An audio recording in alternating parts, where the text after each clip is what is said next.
Tini phungni damchi satamma jorawo khwai DM ni bakhak tui kaisa samong butang no tui kok sablema songsa jakha a kok sablema engkha fainai 12 salmario hasteni montri okra Dr. Manik Saha Baijalbari Ketal Thana fainai hinoi abono tui no kok sablemani aro manjakha 24 Ramchandra Gatni MLA Ranjit Deborma khwai ni DM khwai hangko ni tangphang orbona singhorai khwai ni SBU no karoi te kubune adongro a samong butang no tui kok sablema paimani yagulo khwai ni DM SDM S song Berai Naikha abono karoi Baijalbari ni Swrangchati no Tonimani Thairog Berai Naikha abono yagulo kok tuma thumnairong ni buskango phai sapaika ये अभी inauguration के लिए ready है और our honourable chief minister has kindly consented to get this inaugurated. तो इसी के लिए इससे पहले हमने डीएम ऑफिस में मीटिंग करा जिसमें हमारे लोकल यहाँ के एमएलए साहब और हमारे एसपी साहब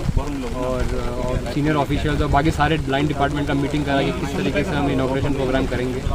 उसके बाद मीटिंग शेष करने के बाद हम यहाँ पे देखने आए हैं फील्ड में कि अभी क्या क्या किस तरीके से हमें प्रोग्राम करना है और कहाँ पे स्टेज बनेगा